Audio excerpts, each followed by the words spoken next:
Vamos lá, o segundo tema importante aí do dia, a desestatização da Sabesp. Ela tensionou ainda mais a relação entre o governador de São Paulo, Tarcísio de Freitas, e o presidente Lula. Nesta sexta-feira, hoje, o ministro do Supremo Tribunal Federal, presidente da Corte, Luiz Roberto Barroso, negou um pedido do PT para suspender o processo de privatização da companhia. A reportagem é de Saulo Tiossi. O ministro Luiz Roberto Barroso afirmou que não existem motivos para a suspensão imediata da privatização da Sabesp e negou a liminar. O mérito será analisado pelo ministro Cristiano Zanin, relator da ação, que conta com 2 pareceres. A Procuradoria-Geral da República se manifestou contra a representação movida pelo PT. Já a Advocacia Geral da União defendeu que a privatização fosse suspensa, alegando que o processo não seguiu princípios constitucionais e que os valores das ações foram subestimados. A manifestação da AGU foi vista pela gestão Tarcísio como uma tentativa de frustrar um dos maiores projetos do governador. O Estado de São Paulo informou que a oferta pública da Sabesp foi a maior da história do país em saneamento, com captação de 14 bilhões de reais. O governo, que tinha pouco mais da metade das ações da companhia, ficou com apenas 18%. Além das ações pulverizadas, uma empresa particular assumiu o controle de 15% dos papéis. O avanço da privatização da Sabesp e investimentos anunciados hoje pelo presidente Lula no interior de São Paulo acirram a relação entre o governador e o presidente da República. Lula disse que o BNDES vai liberar 10 bilhões e meio de reais para a concessionária que administra a Via Dutra e a rodovia Rio-Santos. Mas aliados de Tarcísio, que não compareceu ao evento, dizem que as obras foram formuladas e concedidas por ele em 2021, quando era ministro da Infraestrutura do governo Jair Bolsonaro. Quero dizer para vocês que o governador Tarcísio também foi convidado para vir aqui. Eu espero que ele um dia decida começar a mostrar para o povo que a gente pode ser adversário, que a gente pode ter disputado eleições, mas quando termina eleições, nós temos que governar. E aí, Rafa, tem uma antecipação de 2026 nesse tensionamento entre os dois? Não há dúvida, né, Caio? Até porque tem eleição municipal também. Em alguma medida, esses atores estão envolvidos. São Paulo é uma capital importante. E como o Tarcísio é a bola da vez para representar, eventualmente, o bolsonarismo em 2026, organizando um projeto rival ao do presidente Lula, todo movimento entre esses dois nomes vai ganhar uma repercussão política para além da temática específica. Ou seja, tem o conflito em torno da privatização em si e tem os desdobramentos políticos eleitorais desse movimento. Ô, Rafael, eu ouvi a semana passada uma fonte, uma avaliação que eu estou encasquetado com ela, né? Eu penso nela todos os dias. Né? O que me disseram, né? Que tá muito bem encaminhado ali para o Tarcísio ser o candidato por 3 motivos, né? Que ele teria os apoios que o Bolsonaro não teve.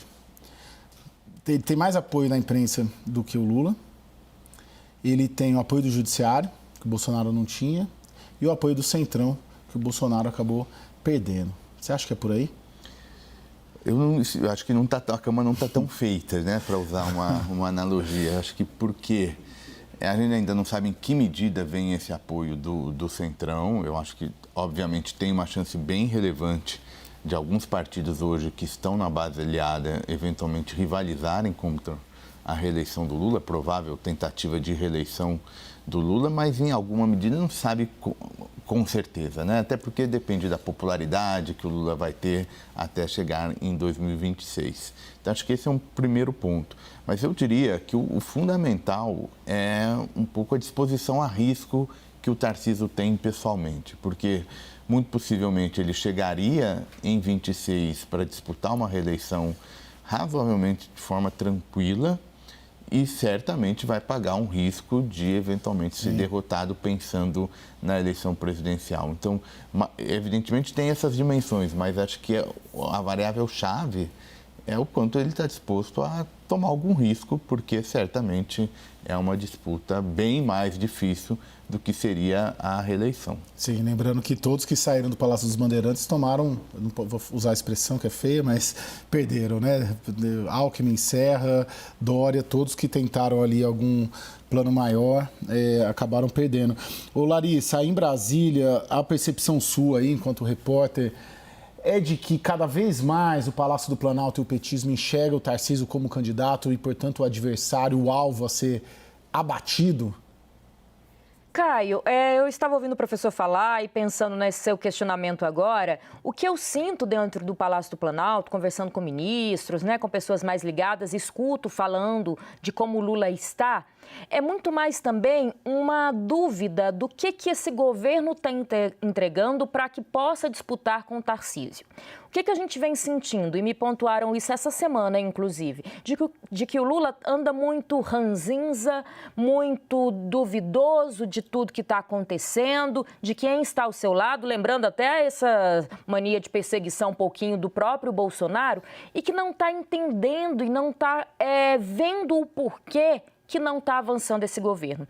Quando a gente viu, principalmente nas últimas pesquisas de aprovação do governo, que Lula foi baixando, né? A última trouxe até um certo aumento, mas desde o início do ano a gente foi tendo pesquisas de que a aprovação dele diante do eleitorado estava muito baixa e que Lula continuava questionando o porquê disso, por que a economia não roda, por que os programas que a gente tenta lançar não chegam até a população. E aí, quando a gente vem com a Sabesp, a gente sabe que para o Tarcísio esse é o grande trunfo, pelo menos até agora. Lá na eleição ele falou, até tentou amenizar um pouquinho, né, para poder conseguir se eleger, mas desde que assumiu o governo de São Paulo, esse era o principal trunfo. Então, quando vem o PT para questionar no STF, o andamento, né, dessa privatização da Sabesp, como vai se dar todo esse processo, é muito mais para, além do meu adversário político, o que o meu adversário político está entregando e eu não estou conseguindo entregar. Então, são esses dois pontos hoje. Para além de enxergar em Tarcísio um adversário lá no futuro,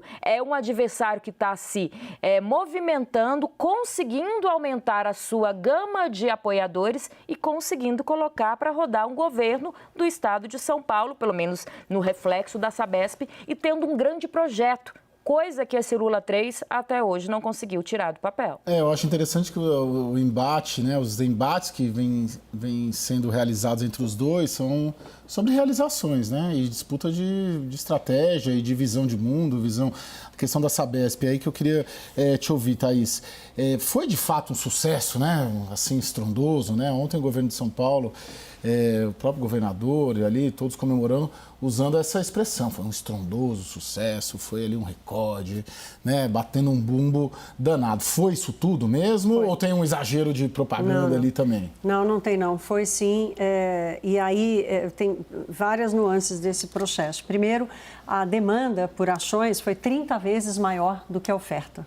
200 bilhões de reais entraram na fila para conseguir comprar uma ação da Sabesp. Ninguém está fazendo favor. Esse é um interesse de investimento num setor, que é um setor que tem tudo para se fazer no Brasil. Metade da população brasileira não tem acesso a tratamento de esgoto, talvez um pouco menos do que isso, mas se a gente olha para os estados do Norte e do Nordeste, alguns estados chega a ser 90% da população não tem acesso ao esgoto. Essa é a maior vergonha que o Brasil tem. A Sabesp é uma das maiores empresas de água do mundo, está entre as 5 maiores, é uma empresa que tem uma governança muito ajustada há bastante tempo, mas falta capital, porque dependia de um capital muito forte do setor público e assim como, imagina a Sabesp, que é considerada uma das empresas mais bem geridas desse setor no Brasil, não tem capacidade de investimento. Imagina as pequenas, as outras estatais que dão prejuízo, que são mal geridas, que têm uma folha de pagamento que chega a 80%, 90% da sua despesa total. Então, o modelo que eles adotaram, a forma como foi feita, mas especialmente a demonstração de interesse do investidor privado, do exterior e também do Brasil, mostra a potencialidade desse setor. Só para dar um número aqui de ordem de grandeza, Caio, O Brasil hoje investe, e aí esse levantamento é da AGO Associados, do Gésner Oliveira, que foi presidente da Sabesp, uma das maiores autoridades em infraestrutura e saneamento no Brasil. Eles fizeram um estudo mostrando o seguinte: entre 2018 e 2022, a média de investimentos no setor de saneamento é de 22 bilhões de reais. Precisava ser de 46. Portanto, o setor público não tem nenhuma condição de alcançar isso. E nós temos até 2033 para fazer a universalização, segundo o marco do saneamento, fazer a universalização dos serviços. A Sabesp, o governo de São Paulo, impôs que o novo acionista de referência, que é Equatorial, que vai assumir a gestão da companhia e tudo mais, entregue essa universalização em 2029. Ou seja, tem desafios aí, inclusive para servir de modelo para outros processos. Thaís, agora, tecnicamente, a crítica que o Palácio dos Bandeirantes fez na questão das obras do PAC, que o Lula, esse trecho que a gente viu discursando ali, de que não tem dinheiro federal, né, e que foi algo formulado, idealizado pelo Tarcísio, ela faz um certo sentido, porque os 10 bi que o Lula anunciou hoje nessas obras na Dutra e na Rio Santos são recursos do BNDES, portanto não são recursos federais. Não é do Caixa do Tesouro, vamos dizer assim, né? Então, não é uma decisão direta de política pública de investimento, de alocação de recursos, direta do Poder Executivo, né? E o BNDES, ele, como a gente já viu outras vezes, inclusive no governo Lula, quando o Tesouro botou lá mais de 400 bilhões de reais e direcionou todo o investimento do BNDES para os campeões nacionais e tal, aquela fórmula, ela deu muito errado e dificilmente, por várias medidas de compliance, de gestão que o BNDES adotou depois disso, o BNDES teria capacidade de fazer um direcionamento tão forte do investimento para apenas aquilo que ele quisesse. O BNDES tem atuado de forma a fazer uma leitura de risco e de retorno muito mais profissional e técnica do que já foi no passado. Então, não faz sentido, faz sentido a crítica do Palácio Bandeirantes, foi um ato político, né? Eleitoreiro, se quiser chamar assim. O Rafael, agora, o que eu acho interessante nesse embate dos dois é que ele diverge, vamos supor, 2022 Lula contra Bolsonaro, e teve uma agenda ali que tomou conta do debate da eleição, de democracia, autoritarismo, direitos de minorias, enfim. Nesse embate que se projeta para 26, tem muita coisa de economia. Né? Eu vejo o Tarcísio e o Lula com visões de mundo e seus grupos políticos, visões de mundo opostas, né? E centralizando. Você vê, nessa treta, né? Vamos dizer assim, dessas últimas 24 horas, sem tomar partido quem está certo, quem está errado nisso, mas são debates econômicos. Né? Deve-se ou não privatizar estatais, um financiamento viabilizado por uma política pública, que aliás foi do ministro dos Transportes, Renan Filho, junto ao BNDES, é uma política que é uma política de governo, não é? Você vê que pode encaminhar por aí ou não? Ali na frente vai voltar tudo, costumes, agenda de costumes, aquela loucura toda. Esses elementos vão estar presentes. Né? Não tem mais como será escapar. Racional o debate em 26, não sei, né? Racional não se dá para usar, né? Em algum momento ter. Muito sofisticado, né, prever isso. Mas né? eu acho que tem algum tipo de discussão sobre política pública que não haveria se fosse um novo confronto, eventualmente, entre Lula e Bolsonaro novamente. Eu acho que por duas razões. Uma pelo perfil dos candidatos, mas a principal, me parece, o governo Lula 3, ele é basicamente, seja no discurso, em algumas medidas também concretas, ele é muito próximo, ele procura ser muito próximo ao modelo que o PT já apresentou e que foi muito exitoso em diversos indicadores de crescimento econômico, sociais e, evidentemente, político, mas que, em alguma medida, não mais dialoga com uma parte importante, seja dos grandes setores econômicos, sejam das lideranças políticas. Então, acho que tem uma percepção de que esse modelo mais não vai trazer mais as taxas de crescimento que chegaram a trazer em algum momento. Pega a questão fiscal, por exemplo, que a Thaís reiteradamente chama a atenção na sua cobertura de economia. A gente tem um problema ainda que é sério. O Brasil não gera superávit primário, basicamente. E aí como é que o juro cai a patamar civilizado, inclusive para financiar obras de capital intensiva. De longo prazo, né? De longo prazo, nos diversos setores da economia. Isso tem a ver um pouco com questão de política econômica. E a gente não teve, pelo menos por hora, né, alguma agenda do Lula que pudesse, não, peraí, ele agora de fato a coalizão que o apoiou em 22 é muito mais do que ser anti-Bolsonaro, mas agora uma coalizão que apoia um projeto diferente. Então, na ausência disso, eu acho que tem todo o incentivo para quem quiser concorrer contra o Lula, olhando lá em 26, apresentar essa discussão de natureza econômica. Como também, e aí, Caio, só para adicionar um ponto, a questão de segurança pública. Né? Esse é um outro tema que as pesquisas mostram e que tem machucado o discurso da esquerda e que pode estar machucando também a avaliação do governo do PT. Então, acho que, enfim, em resumo, por diversos caminhos, a gente deve ter uma eleição com mais discussão de política pública do que teríamos se fosse uma repetição Lula versus Bolsonaro. Torcer para que seja assim, né? Ô Larissa, o quanto que o Palácio do Planalto e o PT considera a eleição do Boulos aqui crucial para alavancar, aí vamos dizer assim, Lula ou Haddad ou algum outro petista em 26? Antes de eu responder a sua pergunta, só fazer um adendo no que o Rafael falou agora, né, sobre essa dificuldade do governo do PT de ter projetos.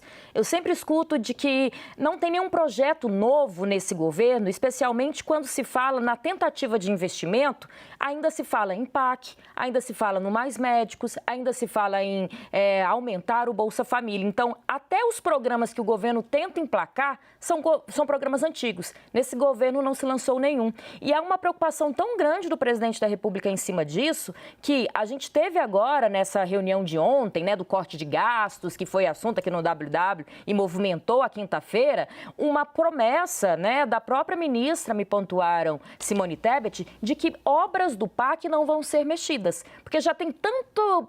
Já é pouco a obra que sai do papel, o programa que sai do papel, que o Lula pediu essa garantia de que obras do PAC não vão ser mexidas para tentar deixar de pé alguma coisa aí para mostrar o avanço do governo. E respondendo sua pergunta, Caio, o governo vê muito mais como furando uma bolha desse governo do Tarcísio a eleição de Boulos. Mas ainda falta, e essa cobrança vem do PSOL, um entendimento de que o governo do PT entrou com tudo nessa campanha. Claro que a gente ainda está na pré-campanha, mas há esse sentimento de que, será que estão apostando mesmo da gente? A gente é importante, mas ainda não pegou tanto na nossa mão e investiu, seja financeiramente, seja, né, dando aquele apoio como um todo. Então, houve aquela manifestação do Lula pedindo votos até indevidamente antes da hora, mas o PT, enquanto partido, o pessoal ainda sente falta desse envolvimento na campanha do Boulos. Ô Thaís, só para finalizar esse bloco, as condições econômicas projetadas para 2026 favorecem o incumbente, no caso Lula/PT, ou a oposição?